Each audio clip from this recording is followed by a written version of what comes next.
রাজ্যে গেরুয়া আবির উঠতে শুরু করেছে। আমরা দেখতে পাচ্ছি দুর্গাপুরে যেখানে গণনা কেন্দ্র ছিল তার বাইরে কিন্তু বিজেপি কর্মীরা আবির খেলছেন এবং বাজি ফাটাচ্ছেন। অতএব তারা কিন্তু বিজয় উল্লাসে এখনই মেতে উঠেছেন। যদিও এখনও গণনা সম্পূর্ণভাবে শেষ না হলেও তারা আশাবাদী, যেভাবে গণনা কেন্দ্রে বিজেপির যেভাবে লিড চলছে, অতএব ফল নিশ্চিত এবং রাজ্যে বিজেপি ক্ষমতায় আসছে, শুধু সময়ের অপেক্ষা। কিন্তু তার আগে তারা বিজয়ের উৎসব কিন্তু শুরু করে দিয়েছে আবির খেলার মধ্য দিয়েই। আর কোনো বাকি নেই। এই দিনটার অপেক্ষায় ছিল, বহুত দিনের অপেক্ষায় ছিলাম। বহুত অত্যাচারিত হয়েছি, কেস কামারি প্রচুর কিছু খেয়েছি। তো আমরা ছাড়ি নাই, হাল চাই না। আমরা জানি একদিন না একদিন আসবে, সেই দিনটা আজকে চলে এসছে। আগামী দিনে কি করবেন?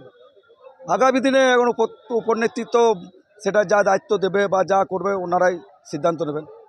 আপনার নামটা? কৌশিক পাঞ্জা।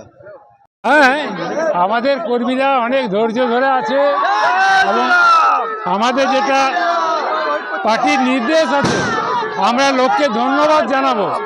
আমাদের খুশি যেন লোকের চোখের জল না হয়ে দাঁড়ায়, এটাই হচ্ছে আমাদের লক্ষ্য। সেই জন্যেই আমরা আমাদের ধৈর্য ধরে রেখেছি এবং আমরা উচ্চ নেতৃত্বের সামনে দাঁড়িয়ে আছি যাতে কোনো ছেলে কোনো রকম উস্কানিতে পা না দেয়। কেন ওরা সকাল থেকেই অনেক রকম উস্কানি দিচ্ছে যাতে আমরা ওদের মতো মারধর আরম্ভ করি, কিন্তু আমরা ওই রাস্তায় হাঁটবো না। আমরা সবাইকে ধন্যবাদ জানাই। নমস্কার। দুর্গাপুর থেকে সুভাষ দাস, সারা বাংলা দর্পণ।